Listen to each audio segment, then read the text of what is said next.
اب میں اس عظیم و شان اربعین حسینی اجتماع سے خطاب کرنے کے لیے گزارش کروں گا فرزند زہرا، فرزند سید الشہداء، مدیر حوزہ علمیہ جامعہ عروۃ الوسطی،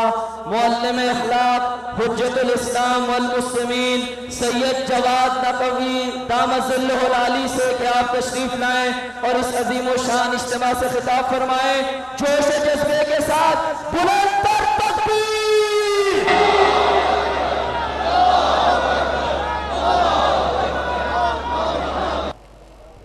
بسم اللہ الرحمن الرحیم۔ خداوند تبارک و تعالی آپ تمام مومنین، جوانان اور ملک بھر سے تشریف لائے ہوئے عزاداران سید الشہداء اور نوحہ خان عزیزان جو ملک بھر سے کوئٹہ، کراچی سے لے کر پارا چنار تک ہر علاقے سے یہاں پر تشریف لائے ہیں اور اپنے خوبصورت کلام سے عزائے سید الشہداء علیہ السلام میں اپنی عبادت بھی پیش کی ہے اور تمام مومنین کو سید الشہداء علیہ السلام کے اس اربعین میں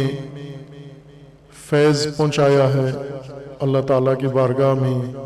ان عزیزوں کے لیے صحت و سلامتی کے ساتھ خداوند تبارک و تعالیٰ سے ان کی توفیقات میں اضافے کی دعا ہے۔ بہت ہی عظیم الشان و باشکوہ اربعین جیسا اس کا شعار تھا اسی طرح اور اس سے بڑھ کر آپ نے الحمدللہ برپا کیا ہے۔ یہ اربعین سید الشہداء علیہ السلام یزیدیت شکن اربعین ہے۔ عزیزان، آپ مشاہدہ کر رہے ہیں کہ پاکستان کے اندر یزیدیت سر اٹھا رہی ہے اور بہت سارے افراد جن کو پیچھے سے طاغوتی و یزیدی عالمی نظام، عالمی یزیدیت مدد پہنچا رہی ہے اور ہمارے ملکی ادارے، ریاستی ادارے اس بات کی تصدیق کر چکے ہیں کہ غیر معمولی پیسہ پاکستان کے اندر لگایا گیا ہے تاکہ پاکستان میں یزیدیت کو فروغ دیا جائے اور یزیدیت کا پرچار کیا جائے۔ دشمنان اہل بیت علیہم السلام اور ان دشمنوں کے حامی انہیں باقاعدہ منظم طریقے سے پاکستان کے اندر حسینیت کی آواز کو خاموش کرنے کے لیے اور اس کو دبانے کے لیے عالمی یزیدی و طاغوتی نظام اس کی مدد کر رہا ہے۔ سب کو معلوم ہے اور یہ پاکستان میں ڈھکی چھپی بات نہیں ہے، لیکن تاریخ گواہ ہے کہ یزید جب خود میدان میں آیا تو بھی حسینیت کے ہاتھوں رسوا ہوا اور اس کے بعد اس کی نسل سے جو حکمران آیا اور یزیدی نیت لے کر میدان میں آیا، کسی حسینی فرزند سے اس کی تحقیر ہوئی، تذلیل ہوئی اور ذلیل ہوا۔ اس کی مثال ہم اپنے زمانے میں دیکھتے ہیں کہ جب بھی کسی سرزمین پر یزیدیت نے سر اٹھایا ہے وہاں پر حسینیت نے اس سر کو کچل دیا ہے اور اس طرح سے کچل دیا ہے کہ اس کی نسل سے اب کوئی دوبارہ سر نہیں اٹھائے گا۔ آج پاکستان کے اندر یہ سازشیں ہو رہی ہیں اور وسیع طور پر یہ کوششیں کی جا رہی ہیں، لیکن یہ بات بھی واضح ہے کہ پاکستان میں تمام مسلمان، اکثریت مسلمانوں کی اور حتیٰ جو اقلیتیں ہیں غیر مسلمان، قادیانی مرزائیوں کو چھوڑ کر یہ وہ طبقہ ہے مرزائی کہ جن کے دل کے اندر چونکہ بغض ہے رسول اللہ صلی اللہ علیہ وآلہ وسلم کا، تو آل رسول کا بھی بغض ان کے دلوں کے اندر موجود ہے۔ یہ اقلیت مستثنا کر کے باقی جتنی اقلیتیں ہیں پاکستان کے اندر وہ سب الحمدللہ حسینی ہیں۔ سابقہ گزشتہ سال یہی 40 کا جو پروگرام تھا جامعہ میں یہیں پر دن کے وقت تھا، اور اس میں اقلیتوں کے نمائندے آئے تھے۔ اس سال بھی ان کا ارادہ تھا، انہوں نے اظہار کیا کہ ہم اس سال بھی آنا چاہتے ہیں، لیکن چونکہ رات کا پروگرام تھا ہمارا اس لیے ہم نے انہیں زحمت نہیں دی، اور ان کے لیے انہی کی تجویز پر علیحدہ سے ایک حسینی پروگرام رکھا ہوا ہے، حسین سب کا، جو پچھلے سال بہت خوبصورت طریقے سے برپا ہوا، اور اس سال بھی انشاءاللہ ان اقلیتوں کی شرکت کے ساتھ یہ پروگرام انشاءاللہ شعبان کے اندر ولادت امام حسین علیہ السلام کے موقع پر منعقد ہوگا، حسین سب کا، اور اس میں مسلم وغیر مسلم صاحب انشاءاللہ تشریف لائیں گے۔ اور آپ یہ یقین رکھیں کہ اگر چند افراد یزیدی اٹھ کر، چند مفتی یزیدی اٹھتے ہیں اور ان کے کچھ حامی نکل آتے ہیں، تو اس کا یہ مطلب نہیں ہے کہ پاکستان میں کوئی فرقہ، مسلمان فرقہ، اہل سنت میں سے کوئی فرقہ یزیدی فرقہ ہے، ایسا ہرگز نہیں ہے۔ یہ بعض افراد ہیں فرقوں سے اپنے آپ کو منسوب کر کے اور یزیدیت کا پرچار کرتے ہیں، اور آپ نے یہ بھی محسوس کیا ہے کہ ان کی آواز پر کوئی مسلمان ساتھ نہیں دیتا ان کا۔ یہ دھوکے سے اور فریب سے لوگوں کو ورغلا کے بعض اوقات اکسانے کی کوشش کرتے ہیں، لیکن جتنا اکساتے ہیں یہ مایوس ہوتے ہیں۔ الحمدللہ پاکستان میں اکثریت حسینیت کی ہے۔ میں سابقہ سال بھی عرض کیا تھا کہ شیعہ و سنی تاریخ میں 2 فرقے تھے، اور پھر تاریخ میں ہی یہ 2 فرقے ایک ہو گئے، اور ان کی جگہ پر 2 فرقے اور وجود میں آئے۔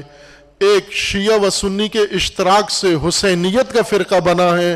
اور ایک یزیدیت کا فرقہ بنا ہے۔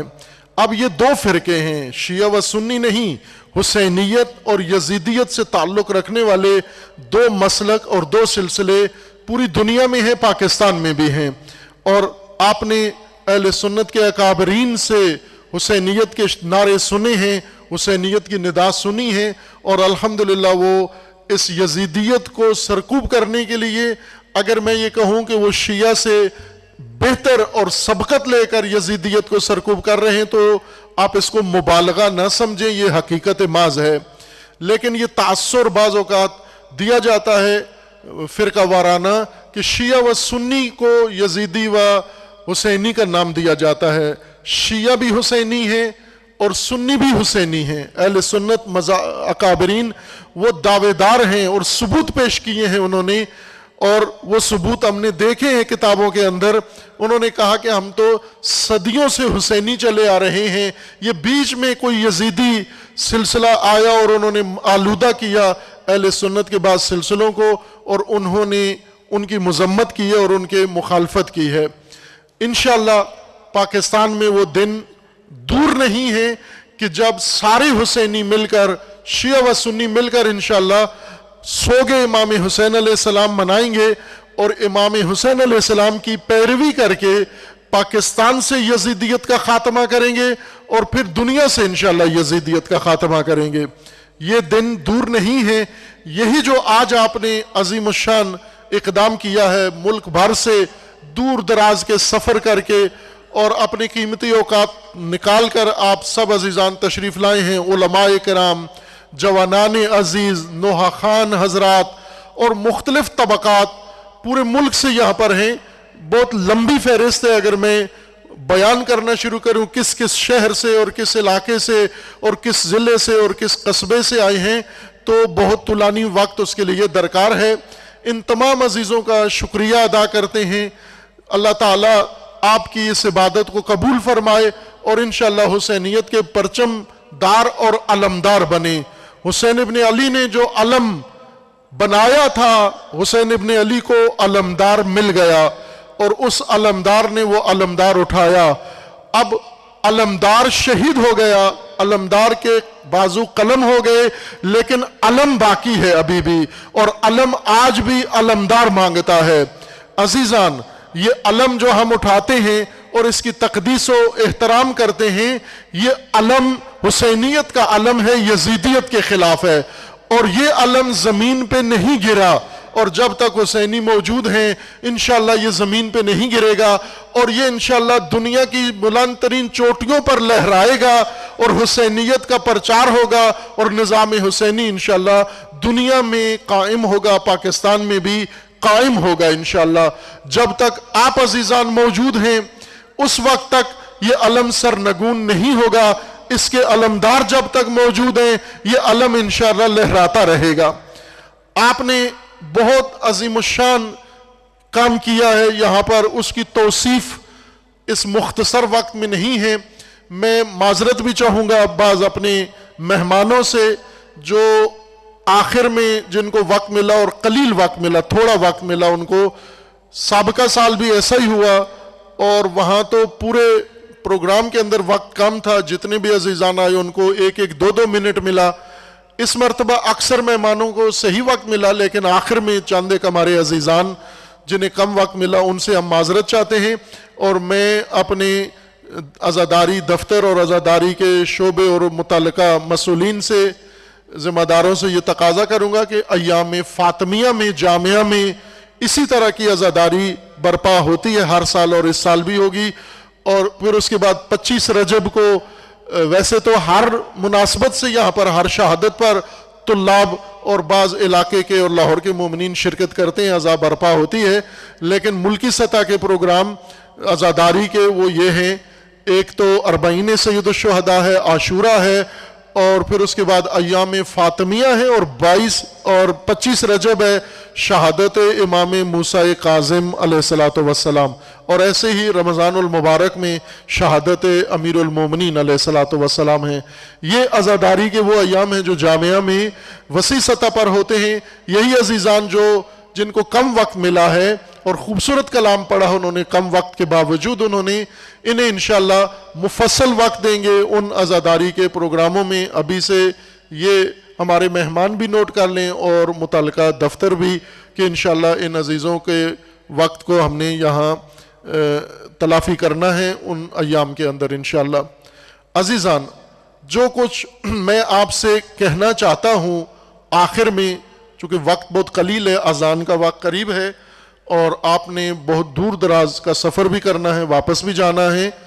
اسی لیے یہ بعض مہمانوں کا وقت قلیل کم کیا گیا اور اذان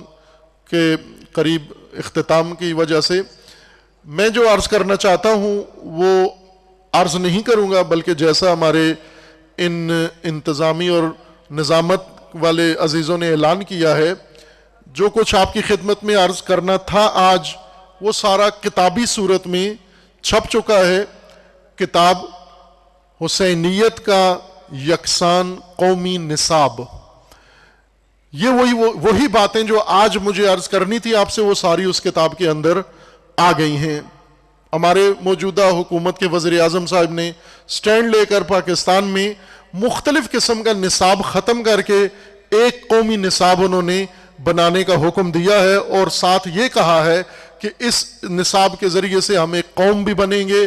ہم ترقی بھی کریں گے، اور ہم دوسری دنیا کو عزت و وقار بھی ان کے سامنے حاصل کریں گے۔ لیکن وہ نصاب جو بنا ہے اس میں کمی رہ گئی ہے، شدید کمی ہے اس نصاب کے اندر، اور وہ نشاندہی کی ہے، ہم نے بھی کی ہے، دوسرے بعض بزرگوں نے بھی کی ہے، اور وہ یہ کہ اس میں اہل بیت علیہ السلام کا حق اس قومی نصاب میں ادا نہیں ہوا، اور برفرض اگر اس قومی نصاب میں تعلیمی انداز سے بچوں کے لیے نصاب مقرر ہو بھی جاتا تو بھی اصل نصاب کی کمی تھی، اس لیے کہ قومیں ترقی نہیں کرتی انگریزی نصاب سے، قومیں ترقی نہیں کرتی امریکی نصاب سے، قومیں ترقی نہیں کرتی غلامی کے نصاب سے، قومی ترقی نہیں کرتی فرقہ وارانہ نصاب سے۔ قوموں کی عزت کے لیے، نجات کے لیے اللہ نے ایک نصاب بنایا ہے، اس نصاب کے ایک معلم کا نام ابراہیم خلیل اللہ ہے، اور اس نصاب کے جانشین کا نام ابراہیم کے حسین ابن علی اور حسین ابن زہرا ہے۔ وہ نصاب جو انہوں نے امتوں کی نجات کے لیے مقرر کیا ہے، اس کتاب کے اندر ملت پاکستان کے لیے وہ اصول اور وہ بنیادیں اور وہ سب کچھ عرض ہوا ہے۔ جو کچھ طالب علمانہ توفیق تھی گزشتہ 40 سال سے اللہ تعالیٰ نے جو توفیق عطا فرمائی، اور حسین ابن علی کے مکتب کی تشریح کی طالب علمانہ تفسیر سمجھ لیں اس کا سارا خلاصہ اس کے اندر موجود ہے۔ آج وہی باتیں میں عرض کرنا چاہتا تھا، کچھ ذہن میں تھیں، لیکن چونکہ وقت ہمارا بہت کم رہ گیا ہے، اذان کا وقت قریب ہے، میں مجدداً دوبارہ آپ سب کا فرداً شکریہ ادا کرتا ہوں